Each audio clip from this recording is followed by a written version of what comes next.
House in Baltimore. And I tell you what, this guy, none of his hand-me-downs fit me, but if he had the long johns left over from back in the 90s when he was running around with the purple whistle and the glasses on and Randall Cunningham and Warren Moon in those days of the Minnesota Vikings offensive coordinator, BHB and VOC and all of that stuff, and a guy that has taunted more Philadelphia Eagles fans with his Super Bowl ring than anyone I know. He is our partner on behalf of the Living Classrooms Foundation. He is Brian Billick, and going back to Minnesota, Brian, I know how badly you as a Vikings guy and me as well, living out there for 9 days, how nice it would have been to have a chance to have a hometown Super Bowl. I will always regret that. I think Vikings fans will as well. But this Eagles thing's a little delicious as well now, isn't it? Oh, it is. As much as, again, because of my history, and I'd have loved to have seen the Vikings in it, you got to be excited for the Eagles and the Eagles fans. I mean, they're right there with the Cubs and the Red Sox and all, the curse and this, that, and the other long-suffering Eagles fans. But this is going to be special for them. And I tell you what, and naturally, they're going to be the underdog again. Where else but the Philadelphia Eagles could be an underdog in each of their, even though they're the number one seed, the last two games, the divisional round, and in the championship game, and once again in the Super Bowl. But this Eagles team, I tell you what, they found a rhythm with Nick Foles, and this is going to be quite a game against Tom Brady and the Patriots. Look, man, I don't want to give your whole act away because people pay big money, but, part of your act is to identify Eagles fans in the crowd.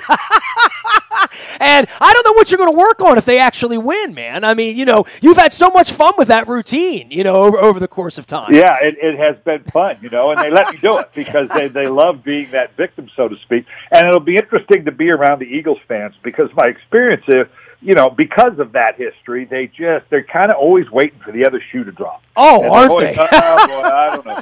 And Foles, I'm going to see what they're going to complain about now and what they're going to be worried about because, and I give Doug Peterson a lot of credit, they kind of morphed their offense over the last 5 weeks to really fit into what Nick Foles does well. And this defense is as advertised. They're very, very good. Tom Brady obviously hit up against a tough defense with Jacksonville. This in a little bit different way, but this Eagle team and Jim Schwartz, of course, Raven fans remember Jim from his time here. Jim Schwartz is doing a heck of a job, and this is going to be a heck of a game. Coach, let's go backwards here on the Vikings and where we were with them because there was a lot of inertia there. They were a favorite on the road. They had what is at least perceived to be their real quarterback in Case Keenum, although they had three of them. And now that franchise having come so close, but not really close. I mean, they got blistered pretty good, on the road up there. The Eagles took care of business on Sunday, and I don't know that you can look back and say how close the Vikings came because they were a miracle away last week from it being Drew Brees up in Philadelphia the other day. But, I would just say this for them. Now they have this conundrum of who is our quarterback. When you're in it, it's all good, and Case Keenum's our guy. Now that it's all over with, are you someone that wants to give Case Keenum $22 million to be your quarterback next year? Well, that's the trouble is that all of their quarterbacks are open in free agency. Case Keenum, and it's a great story, and he did a great job. In my opinion, is Case Keenum a franchise quarterback? Is he a guy you give one of those $100 million contracts to? Boy, that's a hard one because I think he was solid. It was great. It's a great story. He's a solid quarterback in the NFL. Going into Philadelphia, we kind of saw what I think is probably the real Case Keenum. Where he was 28 of 48. He had 2 interceptions. Not all his. Don't get me wrong. They struggled a little bit on third down. They hit a buzzsaw, so that's not fair. But it's a little like the Kirk Cousins discussion, isn't it? When you look at this guy, do you really want to give him one of those $125 million contracts? Is this the guy that you're really going to wrap your franchise around going forward? That's a tough question because you look at it, he's earned it. The success they had, why wouldn't you? But I don't know that a frame-for-frame, play-for-play analysis but then how do you do it with Bradford? Because he's been hurt so much. Bridgewater the same way. We just don't know enough. So even though it's been a great year and it's something they can build on, this is going to be a tough decision for the Viking organization. When they hired Doug Peterson up in Philadelphia, that wasn't the sexiest hire, right? But, I mean, you come from that tree and Andy and knowing what that was all about. Hey, I mean, John comes from that tree, let's be honest, right? I mean, he brought the Eagles in the Andy Reid way here, and Peterson brought it back. And, you know, for Lurie, who I know you're close with Jeff Lurie up in Philadelphia as well, and they went through the thing with Chip Kelly there and through all the change and all the transition, and, hey, they were all the village idiots 18 months ago when they were trading the draft away after they already had Sam Bradford there to go get a kid from North Dakota. I mean, if you're talking about rambling and gambling for the Eagles, they, Lurie has made a lot of decisions sort of all over the place for being a pretty stable franchise there in the Chip Kelly thing. But Chip Kelly had a lot of success there and was very disliked in that building. And he made a major movement there, and now he's taken a franchise with a backup quarterback to the Super Bowl. It's a pretty good story if you're writing whatever Eagle reign would be if they happen to win the Super Bowl 2 weeks from now. Yeah, and you have to give Mr. Lurie great credit for having the courage to make those, and those are tough decisions. It was thinking out of the box and going with Chip Kelly that was very vogue at the time. He wasn't the only one that was looking at that. It obviously didn't work for a lot of different reasons. To have the courage then to step back and go, okay, this was a mistake. This isn't the direction we need to go. Obviously, then reaching back into his roots and going back to his Andy Reid connection, and Doug Peterson, who had been there as a player, been there as a coach, they recognized with Harry Roseman, the general manager, okay, what we did before wasn't all bad, and let's build on that and reach back into those roots. Coach Brian Billick joining us here. He is Coach Billick out on Twitter, and, of course, always here on behalf of the Living Classrooms Foundation. You can learn more at livingclassrooms.org for all the great work they're doing downtown Baltimore, as well as D.C. and James Parker Bond and our friends over there as well. Coach, you were going out to Minnesota, and we're talking about Tom Brady and the New England Patriots yet again. And I guess we'll have plenty of time to talk about them and all. But let's talk about the Jaguars a little bit and the kind of clawing and the kind of fight that Marrone and, despite being the most kicked-around guy, Blake Bortles, they had a 10-point lead late in New England in the AFC Championship game, and they didn't get there. And they're going to have to live with that in the offseason. I guess they're considered to be an emerging franchise, and they'll have other opportunities. But as you know, sometimes you don't get that next opportunity. No, but you got to take your hats off to what they did. Before the game all week, I was talking about the difficulty in playing New England in New England. As certainly Ravens fans know.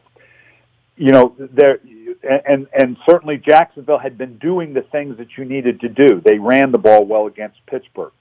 They were excellent on third down. They were 5 for 5 in the red zone. They sacked Ben Roethlisberger. They didn't give up a lot. They did everything you need to do. That's the problem when you play in New England. You got to do them all. The 6 things that you need to do, you can't do just half of them. You can't just do 4 or 5 of them. You got to do all 6. And Jacksonville pretty much did that. They ran for over 100 yards. Not quite as good on third down as the week before, but decent. 2 for 2 in the red zone. 5 explosive plays. They sacked Brady 4 times. New England was 3 of 12 on third down. They did the things they needed to do, but yet it still wasn't quite enough on the road against Tom Brady. Did you ever think they were going to win, Coach? I did. The way, as once you got into that third quarter and they were continuing to run the ball well, when it turned for me was when, and New England got stymied there a little bit on some of its drives in that third quarter. And I thought, well, you know what? Because this defense is pretty darn good. Make no mistake about it. But what turned me was late in the game, when even though New England wasn't moving the ball, it reminded me of obviously the whole Ravens team, they were changing the field position. And they were pinning Jacksonville down, making Jacksonville start their drives inside the 10-yard line. And I thought, well, Blake Bortles, for all that he is and isn't, they could get stuck here, and all of a sudden now these exchanged punts isn't going to be good for the Jacksonville Jaguars. And sure enough, with 5 minutes and just under 5 minutes to go, Jacksonville, they go a 3-and-out, punt the ball back to Brady, and with 4 minutes and 58 seconds, well, you can't do that. I mean, that's Tom Brady. That's too much time, and they put him on a short field on their side of the field to begin with. that's when you kind of thought, okay, this thing's not going to go well. When it was cold up there early in the game and the Jaguars are winning the game and Brady's frustrated and Patricia looks a little frustrated and they're showing Josh McCown in the Josh McDaniels in the visor. Coach, I have this long relationship with you, Marvin, Schwartz, all these guys that I've known for 25 years, and many of you have had jobs or looking for jobs, or Rex Ryan might be taking this job, or Mike Nolan's going over there. Marvin was, rumored to be taking this job or that job, and it all happens at this time of the year. And I looked on that sidelines and I thought, well, for all the Belichick's 20 years of doing this and winning a lot of these January football games, he's never looked to his left and said, well, I wonder if McDaniels is wondering about Andrew Luck right now, and looked to his right and said, well, we're losing by 2 touchdowns. I wonder how much effort Matt Patricia's put into Matt Stafford this week because he's taking the Detroit job.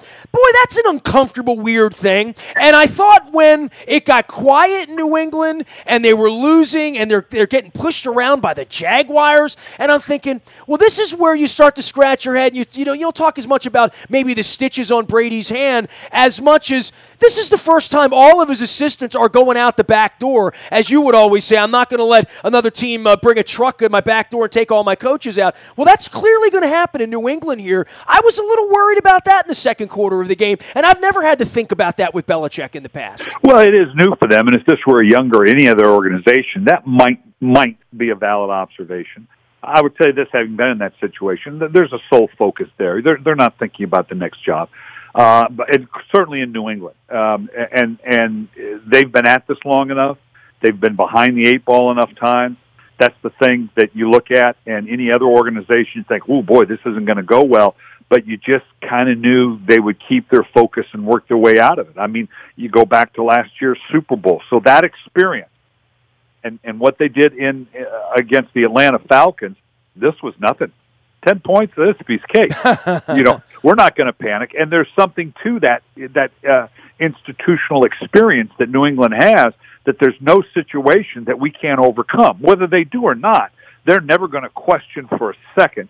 And I doubt if Belichick worried, or that Josh McDaniel and Matt Patricia, that their minds were anyplace else but doing what they had done for so long. Now, it is going to be an interesting transition because I don't know that there's ever been a time he's had both coordinators leave.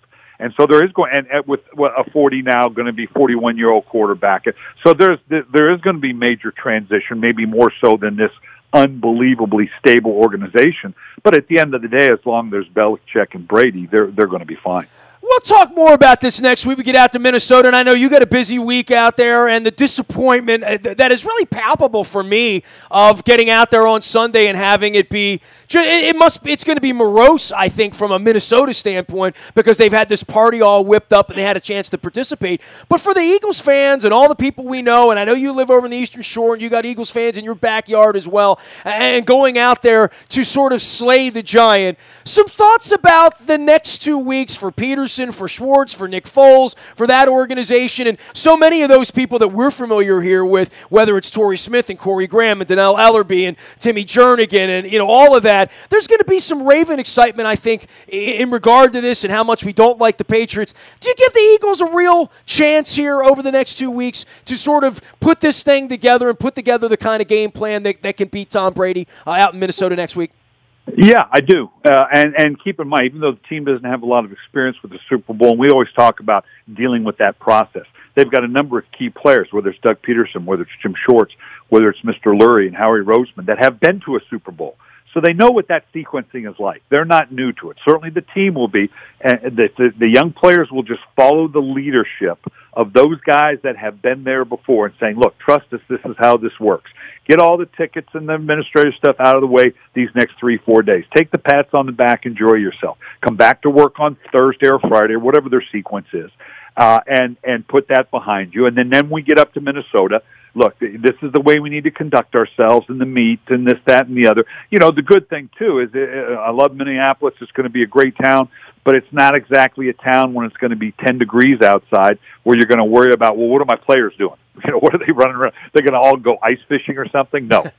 Their focus is going to be on the game. They know the task in front of them compared to New England, which is, as I always half joke, I've kind of renamed the Super Bowl the New England Patriot Invitational because they're there so many times. They've got this thing down pat. They're on the other side of it. You don't want to become too casual about it. Well, we've been here. We know how this works.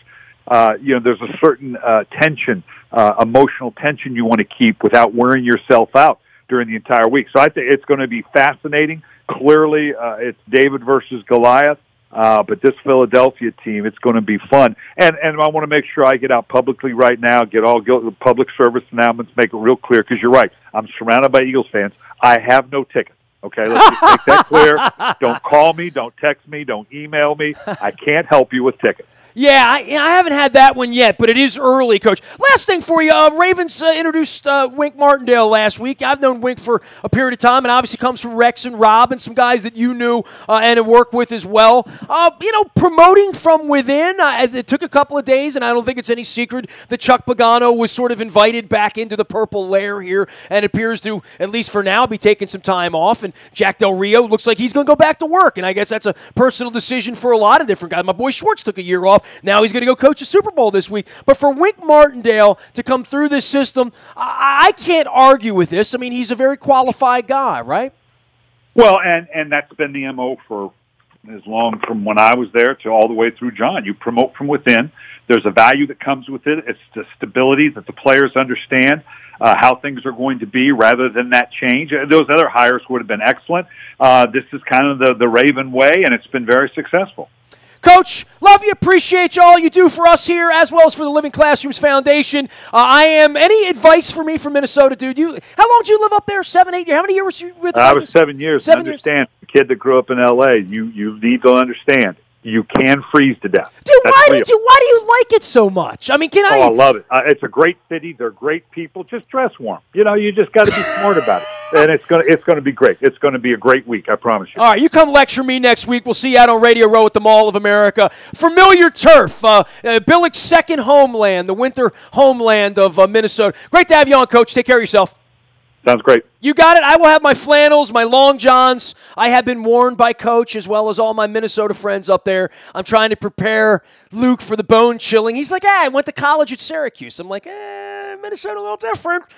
I'm looking, daytime high of 12. It's a whole different kind of world up there. We'll be there for 9 days, along with some frozen Eagle fans and a bunch of former Ravens, including Torrey Smith and my dear friend Jimmy Schwartz. So we'll all be Eagles fans. We're with you, Philadelphia. It's the first time ever.